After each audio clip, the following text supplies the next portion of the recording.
हाय दोस्तों, कैसे हैं आप सब। मैं हूं आपकी दोस्त एरा जॉनसन और आपको आसमानी खजाना पॉडकास्ट में वेलकम करती हूं। आज जिस मेहमान से हम मिलने लगे हैं वो बहुत ही खास हैं। एक मिशनरी लेडी हैं जिन्होंने अपनी ज़िंदगी की बहुत सी मुश्किलात को फेस करते हुए अभी तक खुदा की राह पे गामज़न है, और मेरा ईमान है कि जब हम इनसे बातचीत करेंगे तो हम इनकी ज़िंदगी से बहुत सी चीज़ें सीखने वाले होंगे जो हम सब के लिए बाइसे बरकत ठहरेंगी। तो चलिए मिलते हैं अपनी मेहमान से। जी, कैसी हैं आप? मैं बिल्कुल ठीक, आप सुनाइए। मैं बिल्कुल ठीक हूँ। आप मुझे बताइए कि आपको आने में यहाँ कोई मुश्किल तो पेश नहीं आई?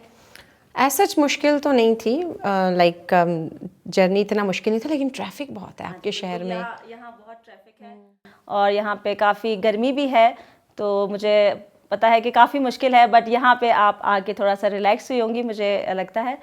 तो मुझे बहुत खुशी है कि आज आप हमारे जो है वो शो में आई हैं। आपने अपना कीमती वक्त निकाला है हमारे लिए और ये हमारे लिए बहुत एहसास की बात है।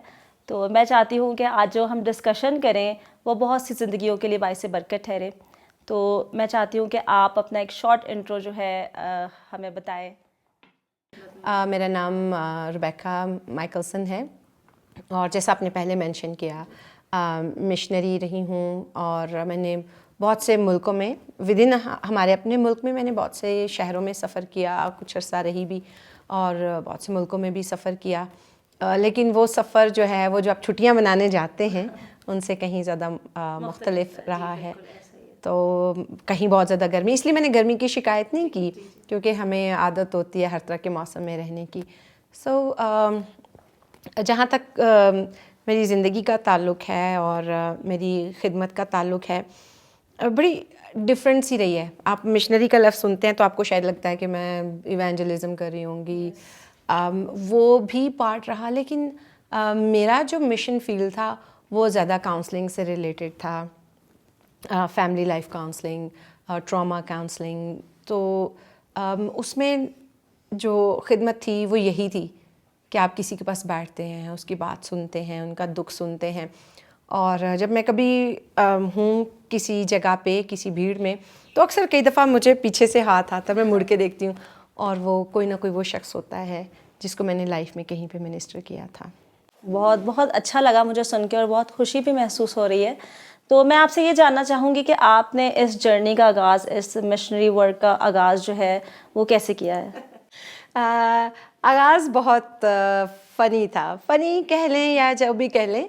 एक्चुअली जब मैंने अपने यूनिवर्सिटी को मुकम्मल किया तो रिज़ल्ट आने में भी टाइम था। उस दौरान मैंने एक मिशनरी ऑर्गेनाइजेशन के साथ वॉलंटियर किया और मुझे नहीं पता था कि वो वॉलंटियर का जो टाइम है वो एक लाइफ टाइम कमिटमेंट में चेंज हो जाएगा।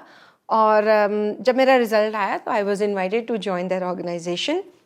और ऑनेस्टली स्पीकिंग, मैंने उस वक्त उसे मिशन वर्क के लिए ज्वाइन नहीं किया था। एक्सक्यूज़ मी, मैंने सोचा कि यहाँ से फिर मुझे बाहर जाने का मौका मिल सकता है। So I join their organisation with intention कि कुछ अरसे के बाद मुझे बाहर जाने का मौका मिल जाएगा। लेकिन मुझे नहीं पता था कि मैं उस मिनिस्ट्री को ओन कर लूँगी और खुदा मुझे हमेशा के लिए इस काम के लिए चुन लेगा। बेशक ऐसी ही बात है जैसे आपने बताया। हमारे प्लान समटाइम्स कुछ और होते हैं, बट खुदा जो है वो हमारे लिए बेहतरीन सोचता है। एग्जाम्पल के तौर पे अगर हम एक फूल लेने की बात करते हैं, एक फूल को हासिल करने की, तो समटाइम्स खुदा हमें एक पूरा बाग जो है वो हमें देने की बात कर रहा होता है। तो बहुत अच्छा लगा आपकी जर्नी का जो आगाज़ है वो इस तरह से हुआ। मैं आपसे ये पूछना चाहूँगी कि आप मुझे बताएं कि जैसे आपने ये सारा जर्नी जब आपने शुरू की तो आपको स्टार्टिंग में किन मुश्किलात का सामना करना पड़ा? एक्चुअली स्टार्टिंग में मुश्किलात इतनी नहीं थी, honestly speaking. It was an organisation, अपने मुल्क से कहीं नहीं जाना था, अपने शहर को छोड़ के कहीं नहीं जाना था। मुश्किलात शुरू हुई जब मुझे स्टडीज़ के लिए जाना पड़ा जी। जब मुझे फर्दर ट्रेनिंग के लिए जाना पड़ा। वो जो मुश्किलात थी वो मेरे ख्याल में मेरी अपनी अपब्रिंगिंग की वजह से थी। It was a missionary training, तो कभी हमें वो खाना खाना पड़ता था। आपको पता है ना, पाकिस्तानी होते हुए हम सोचते हैं क्रिश्चियंस को ये नहीं खाना, वो नहीं खाना, संडे को ये नहीं कर सकते, वो नहीं कर सकते। तो सबसे बड़ा चैलेंज मेरे लिए यही था कि वो खाना खाना जिसे हम यहाँ पे बुरा समझते हैं। और मिसाल के तौर पे यूथ के साथ मेरा फील्ड वर्क लगा हुआ था, और उनमें से मेजॉरिटी ऐसे थे जो अभी बिलीवर्स नहीं थे, और वो क्या करते थे, संडे को सिनेमा जा रहे हैं और मुझे उनके साथ सिनेमा जाना पड़ता था। कभी वो संडे को जैज़ के लिए जा रहे हैं, तो मेरे अंदर एक गिल्ट होता था कि बीइंग अ क्रिश्चियन क्या ये चीज़ें दुरुस्त हैं, और वो भी मैं संडे को कर रही हूँ। और फिर खुदा ने मुझे उस तजर्बे में से गुजारा जिसमें से उसने पतरस को गुजारा था, जब उसके ऊपर चादर उतरी और उसने कहा कि जिसको मैंने पाक ठहराया उसे तू ना पाक नहीं ठहरा सकता। So it was challenging, but I think it was lesson worth learning. उससे फिर खुदा ने मेरे होराइज़न को वसी किया, मुझे दिखाया कि चीज़ें हमें खुदा के पर्सपेक्टिव से देखनी हैं। जहाँ हम गर्मी सर्दी बर्दाश्त करने को तैयार रहते हैं, वहाँ हमें दूसरे कल्चर्स को, डिफरेंसेस को भी एम्ब्रेस करना सीखना है, और मसीह यीशु ने एग्जैक्टली यही किया। सो जो मिशन की जो पहली ट्रेनिंग थी, एम्ब्रेस डिफरेंसेस। कलाम भी हमें ये बात सिखाता है कि अगर हमें किसी तक पहुंचना है या किसी से बात करनी है तो हमें उस के लेवल तक पहुंचना है पहले। तो मैं आपसे ये जानना चाहूँगी, जैसे कि आपने डिस्कस किया यूथ के बारे में, तो यूथ के साथ एक काम करके आपको कैसा लगा? यूथ के साथ काम करके मैंने बहुत इन्जॉय किया, और यूथ के साथ काम करने का एक बड़ा फ़ायदा पता है क्या होता है? हम बूढ़े भी हो जाएं तो मैं अपना यंग ही लगता है। हाँ जी, लेकिन जो चीज़ मैंने सबसे ज़्यादा इन्जॉय की यूथ के साथ काम करके, वो था कि मुझे खुदा के दिल को जानने का मौका मिला।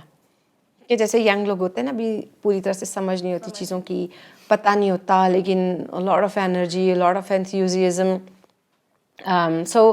बड़े स्मार्ट होते हैं, लेकिन क्योंकि लाइफ का तजुर्बा नहीं होता, तो मुझे जो उनके अंदर एनर्जी होती थी ना, जो मासूमियत होती है, वो उसको एम्ब्रेस करने का बड़ा मज़ा आता है। और खुदा ने पता नहीं मुझे शायद ये उसकी ट्रेनिंग थी। नौजवानों को कुछ भी नहीं करना पड़ता, but my heart falls for them. मैं उन्हें देखती हूँ और मुझे होता है कि okay, they need God, they are so beautiful, so full of life. अगर ये इन्हें खुदा मिल जाए तो इनकी लाइफ कंप्लीट हो जाए।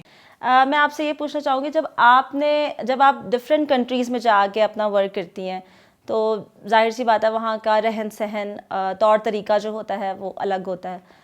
तो वहाँ पे आप कैसे मतलब मैनेज करती हैं, या क्या चीज़ें हैं ऐसी जो थोड़ी सी डिफ़िकल्ट रखती हैं, या वो ऐसी भी चीज़ें हो सकती हैं कि जो आपको मतलब यहाँ से बेहतर वहाँ लगें? जहाँ तक बेहतरी की बात है, तो ये कि लोगों को पता होता है कि हम अपना मुल्क छोड़ के आए हैं, सब कुछ छोड़ के आए हैं, तो वो थोड़ा सा स्पेशल ट्रीटमेंट देते हैं। और जो लफ्ज़ मैंने इन्जॉय किया, जो हम पाकिस्तान में बोलते हैं ना गोरों के लिए फॉरेनर्स, वो वहाँ पे मैंने इन्जॉय किया, मेरे लिए बोला जाता था फॉरेनर। चैलेंज ये होता है कि आपको बहुत सी बातों का पता नहीं होता। मुझे किसी के घर जाना है, तो मैं शायद पाकिस्तानी वे में फल उठा के ले जाऊँगी। यहाँ ऐसा ही होता है। हमारे है ना दर्जन है, ठीक है ना, हमारे है ना दर्जन है और या किलो है, और वहाँ पे अगर आपने फल लेके जाना है तो आपको 2 के पेयर में लेके जाना है। आप 13 नहीं ले जा सकते, 15 नहीं ले जा सकते, इवन नंबर्स में लेके जाना है। तो अगर शुरू में आपको नहीं पता होता ना, तो आप बहुत से लोगों को ऑफेंड करते हैं। तो मुझे बस इस तरह के कुछ चैलेंजेस थे।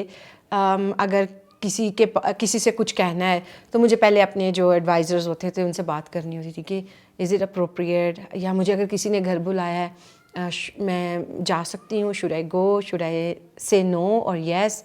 आपको पता है पाकिस्तान में कोई बिस्किट दे तो हमने प्लेट खाली नहीं छोड़नी, कुछ छोड़ के आना है। कुछ जगहों पे अगर आप कुछ छोड़ के आ रहे हैं तो वो उनके लिए ऑफेंसिव हो सकता था। सो ये कुछ चैलेंजेस थे। अदरवाइज़ कोई इतना बड़ा चैलेंज नहीं था। हाँ, कभी कभी अंग्रेज़ी बोलते मुँह थक जाता था, दिल करता था उर्दू बोले। जी बिल्कुल, ये हमारी कौमी ज़ुबान है और हमें बिल्कुल इससे प्यार भी है। अच्छा, तो ये है कि अब मैं जो आपसे बात जानना चाहूँगी वो ये है कि जैसे आपने डिस्कस किया कि मकसद बहुत से फेसेस से आप गुजरी हैं, इसमें आपने बहुत से चैलेंजेस भी फेस किए होंगे।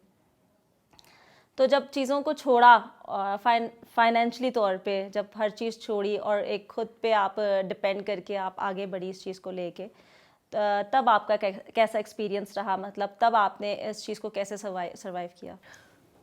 मेरा एक इशू था कि मैं हमेशा इंडिपेंडेंट रही। पहले वालिदैन सपोर्ट करते थे, दे वर वेल ऑफ। तो मिशन फील्ड में जो सबसे बड़ा चैलेंज मुझे लगा वो ये था कि मैं अपने लिए फ़ंड्स कैसे रेज़ करूं। और मुझे मांगना नहीं आता था।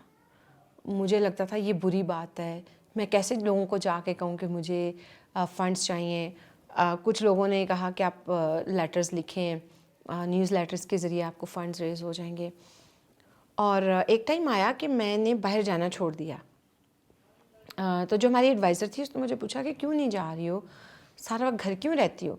अगर किसी से लिफ्ट मिल जाए तो मैं चली जाती थी, बस से ट्रैवल करती थी क्योंकि मेरे पास बस कार्ड था, लेकिन अदरवाइज़ मैं बिल्कुल बाहर नहीं जा रही थी। और मुझे मेरी एक फ्रेंड ने नूडल्स का बॉक्स दिया, और वो नूडल्स वो थे जो एक्सपायर होने के करीब थे। तो मैंने बस वही खा के पूरा महीना गुजारा। और जो हमारी एडवाइज़र थी उसने नोटिस किया, तुम बाहर नहीं जा रही हो, क्या हुआ है तुम्हें? और फिर मैंने उसको बताया कि मेरे पास पैसे नहीं हैं और मुझे नहीं पता कि फ़ंड्स कैसे रेज़ करने हैं। फिर वो मुझे लेके बैठी और उसने बताया कि ये शायद ये मेरा प्राइड है कि मैं मांगती नहीं हूँ, I want to show everyone that I am well off. और फिर उसने कहा कि देखो आपके लिए फ़ंड्स पड़े हुए थे, लेकिन आपको मांगना था, आपको बताना था हमें कि आप स्ट्रगल कर रही हो। So I think that was one of the one of the big challenges that I have to come across, कि मुझे मांगना है, मुझे बताना है कि मेरी ज़रूरियात हैं। ऐसा ही है, जब हम बोलेंगे नहीं तो सामने वाले बंदे को पता नहीं चलेगा कि हमें किस चीज़ की ज़रूरत है। तो बेसिकली समटाइम्स हमें अपनी चीज़ों का, अपनी ज़रूरियात का जो है वो इजहार करना पड़ता है, क्योंकि इंसान होते हुए हम हर एक ज़रूरियात जो है अपनी ज़िंदगी में रखते हैं। ज़रूरी होती हैं ये चीज़ें, सब ज़िंदगी का हिस्सा होती हैं। तो मैं आपसे अब ये पूछना चाहूँगी कि आप मुझे ये बताएं कि इस पूरे मिशन में कोई एक ऐसा ख़ास वक्त, कोई जो बहुत ही आपके लिए यादगार साबित हो और बहुत ही अच्छा मोमेंट हो वो। वैसे तो बहुत से अच्छे अच्छे मोमेंट्स रहे हैं, बहुत से यादगार मोमेंट्स रहे हैं, लेकिन एक जो बहुत यादगार मोमेंट था वो था जब हमारे बच्चे छोटे थे। मिशन फील्ड में थे हमारे बच्चे, जब ट्विन्स खुदा ने हमें दिए। तो ट्विन्स के पैदा होने के बाद मैं जिसे आप कहते हैं न्यूनेटल डिप्रेशन, उसमें चली गई, स्लीप डिप्राइव हो गई बहुत ज़्यादा। तो जो हमारी कम्युनिटी थी हम जिस मिशन कंपाउंड में रहते थे, दोस्तों ने नोटिस किया। फिर उन्होंने क्या किया कि उन्होंने कहा ओके, हम हर वीक के एक दिन बच्चों को रखा करेंगे और आप दोनों हस्बैंड एंड वाइफ जाया करेंगे। तो जब उन्होंने पहले दिन हमें भेजा तो मैं और मेरे मियाँ एक दूसरे का मुंह देख रहे हैं क्या करें। फिर हमने डिसाइड किया लेट्स वॉच अ मूवी। हम मूवी देखने जा रहे हैं, अभी हम कोना भी नहीं मुड़े तो मैंने सोचना शुरू कर दिया बच्चे पता नहीं रो ना रहे हों। And my husband told me forget about them, let's go. और हम मूवी देखने बैठे हैं, मूवी शुरू हो गई है और मेरे ख्याल में मुझे बस पहले 5 मिनट की मूवी याद है क्योंकि उसके बाद मैं खुद सो गई। लेकिन वो जो कम्युनिटी का जो एक था ना पे बैक, हमारे बच्चों को संभालते थे, वो मेरी हेल्थ को नोटिस करते थे।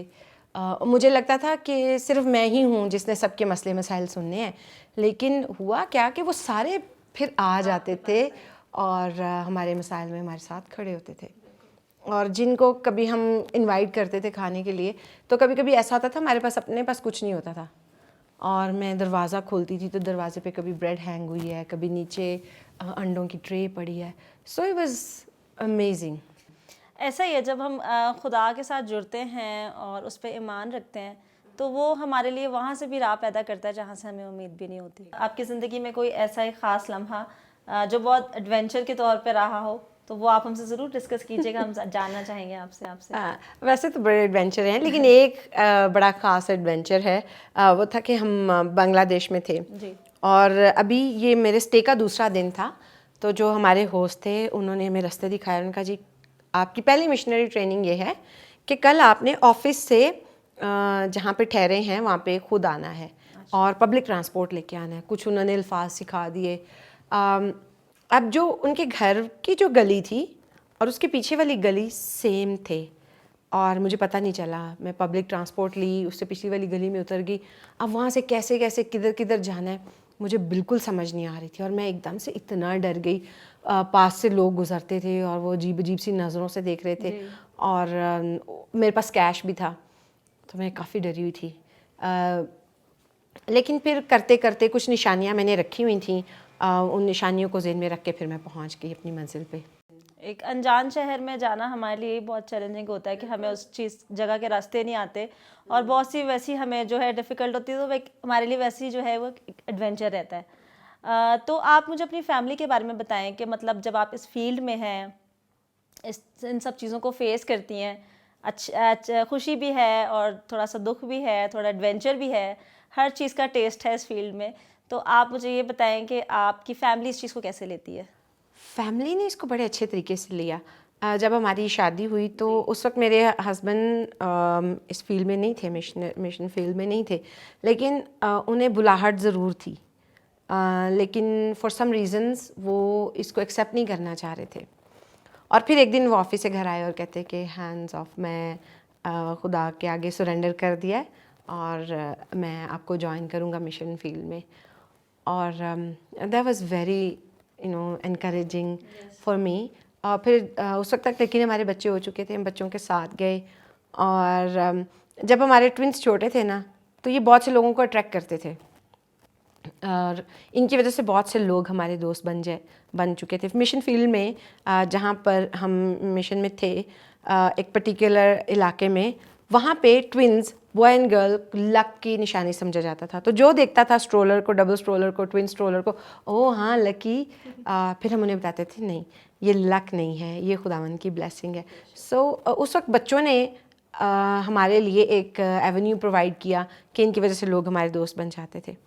फिर जैसे जैसे बच्चे बड़े हुए, हम बच्चों को साथ लेके जाते थे, तो बच्चों ने इसको एंजॉय करना शुरू कर दिया। और जिस तरह से हम लोगों को मिनिस्टर करते थे, बच्चे देखते थे। हमारी जो मील टेबल थी, हमेशा उस पर कोई ना कोई हमारे साथ शामिल होता था। तो जब हम वापस आ गए तो बच्चे बड़ा लोनली फील करते थे, मामा मज़ा नहीं आता अकेले खाना खाने का, अंकल्स एंड आंटीज़ हमारे घर अब क्यों नहीं आते। तो उन्होंने इसको ऐसा एम्ब्रेस किया, और हमारी जो बड़ी बेटी है उसने इसको इस हद तक एम्ब्रेस कर लिया कि उसने फिर साइकोलॉजी के फील्ड में जाने का फ़ैसला किया।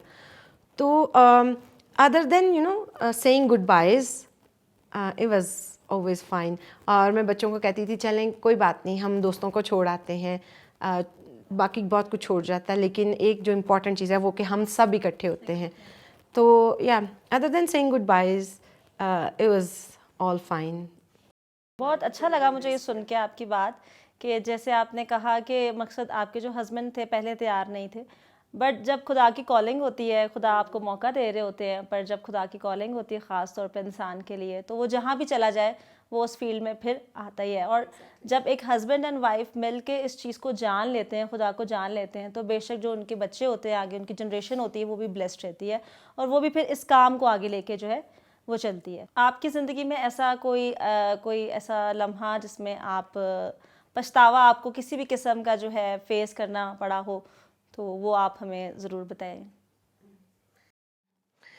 Actually one of the sad stories जिसने मुझे कई रातें एक्चुअली सोने भी नहीं दिया, हमारे मिशन कंपाउंड में एक फैमिली वापस चली गई और उनकी जवान बेटी उन्होंने वहाँ छोड़ी, क्योंकि वो यूनिवर्सिटी में पढ़ रही थी। बांग्लादेश की फैमिली थी। और उस बच्ची के साथ मेरा इतना इंटरेक्शन नहीं था, लेकिन मैं उससे इतना इंटरेक्शन रखती भी नहीं थी। मुझे लगता था ये बड़ी सुनाबिश है, अपने में रहती है, किसी को कुछ समझती नहीं। एक दिन वो कंपाउंड में बाहर बेंच पे बैठी हुई थी और बड़ी परेशान लग रही थी। और एक दफ़ा मेरे दिल में आया, मैं इससे पूछ तो लूँ कि इसको कोई इशू तो नहीं है, कोई प्रॉब्लम तो नहीं है, वालिदैन को ना मिस कर रही हो। लेकिन फिर मैंने कहा कि अभी मैं अपने काम से जा रही हूँ, मैं वापस आके ना फिर इसके पास, इसके रूम में जाती हूँ, फिर इससे बात करती हूँ। उस दिन के बाद वो लड़की मिसिंग हो गई, किसी को नहीं पता वो कहाँ गई। और एक हफ्ते के बाद पता चला उसने अपने ही फ्लैट में खुदकुशी कर ली थी। और मैं जब कभी किसी बच्चे को अब बैठे देखूं अकेले परेशान, तो वो जो पछतावा है ना, वो फिर से ज़िंदा हो जाता है। हालांकि खुदावंद ने मुझे तसल्ली दी कि it was not my fault, I am limited. तो मुझे ये लेसन भी सीखना पड़ा कि आई एम लिमिटेड, पूरी दुनिया को बचाना मेरे हाथ में नहीं है। लेकिन मैं इस इल्ज़ाम से नहीं बच सकती कि मैं अपनी जजमेंट्स में रही, और मैंने एंटिसिपेट ही नहीं किया कि वो स्ट्रगल कर रही थी बच्ची, और मैं उससे एटलीस्ट बात तो कर लेती। और मैं बहुत रातों का सो नहीं सकी। एक अजीब सा गिल्ट मेरे अंदर था और मैं खुदावन से पूछती थी कि किस हद तक मैं कसूरवार हूँ इसमें। देन खुदावन ने मुझे सिखाया कि मैं पूरी नहीं पढ़ सकती, आई एम लिमिटेड। जी। ऐसे बहुत से ज़िंदगी में वाक़यात होते हैं जहाँ पे आपको पछतावा होता है, बट जहाँ आपकी गलती नहीं होती वहाँ फिर खुदावन आपके दिल में तसल्ली डालते हैं, और वो तसल्ली आप में है आज कि ठीक है, आप अगर चाहते तो आप उससे पूछ सकते थे, बट सारा वही आपने जैसे बात की कि सारी दुनिया को हम नहीं बचा सकते। तो अच्छा लगा सुन के, और इनकरेजमेंट मुझे भी मिली है कि अगर कभी ऐसा कोई हो तो हम भी जो है उसके आगे बढ़कर जो है यस हमारी ये माइंडसेट है कि हम एक दूसरे का ध्यान रखें, वरना हम इसी में ही पड़े रहते हैं। नहीं ये तो वो है, घुमंडी है, ये तो इसका तो एटीट्यूड है, हम इन चीज़ों में पड़े रहते हैं। जी। जब तक हम किसी से बात नहीं करेंगे हम उसको नहीं जान सकते। हम उसके पहनावे से या उसके बोलचाल से या उसके रवैये से हम उसको जज नहीं कर सकते। जब तक हम किसी के दिल में मतलब दिल की बात को जो है वो ना जान लें, हम उसको जज नहीं कर सकते। तो जी, तो रुबैका माइकलसन, मैं आपसे ये अब एंड में last but not the least ये जानना चाहूँगी कि आपको मुल्की सतह पर जो है वो क्या चैलेंजेस फेस आते हैं, क्या मुश्किल जो है वो दरपेश आती है इस मिशन को करते हुए? सबसे बड़ा जो चैलेंज आता है ना, वो ये कि जिस नौयत का काम हम करते हैं ना, उसको इतना ज़्यादा मिशन वर्क समझा नहीं जाता।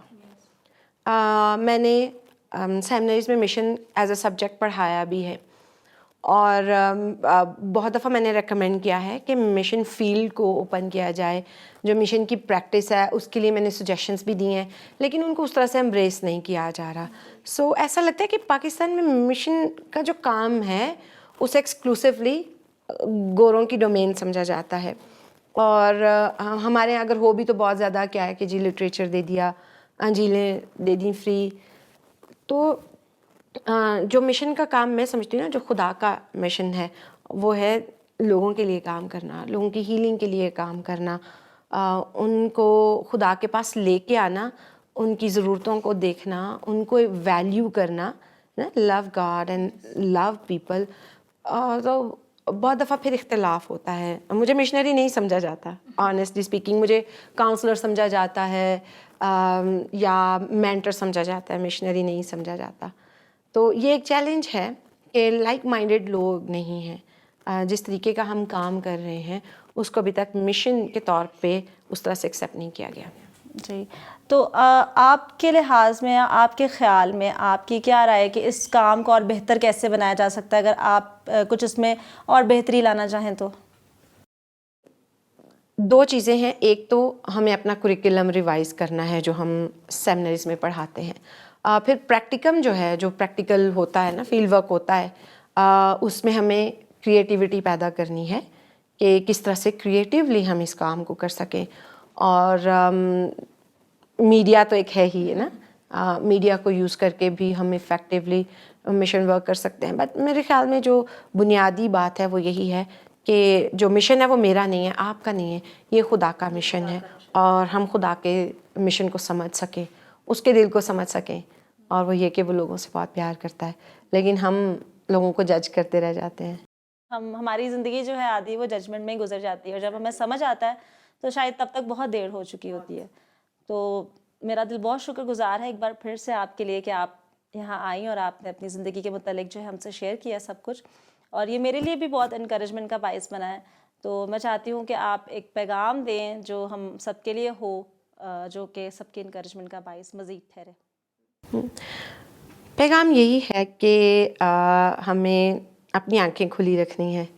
इर्द गिर्द लोगों को मोहब्बत की ज़रूरत है ना। रोटी कपड़ा तो चलें खुदा मुहैया कर ही देता है, लेकिन जो ह्यूमन टच है, जो प्रेजेंस है, वो बहुत ज़रूरी होती है। क्योंकि मेरा अपना ये एक्सपीरियंस रहा। एक दिन मैं बहुत ज़्यादा डिप्रेस थी और मैं रो रही थी, और मैं खुदावन से कह रही थी कि खुदावन मैं बहुत लोनली फ़ील कर रही हूँ, और मुझे पता था कि खुदा मेरे साथ है, और खुदा ने, मुझे लगा कि खुदा मुझे कह रहा है I am there for you. मैंने कहा नहीं, मुझे ह्यूमन टच चाहिए, मुझे ह्यूमन हग चाहिए, and then God provided that. तो मेरा मैसेज यही है कि love people if you love God. Thank you so much. और ऐसा ही है कि इंसान खुदा हमेशा आपके साथ होता है, बट दुनियावी रिश्ते खुदा ने जो है वो इंसान के लिए इसीलिए मुहैया किए हैं ताकि वो इंसान ज़मीन पे रहते हुए वो हमें सपोर्ट कर सके।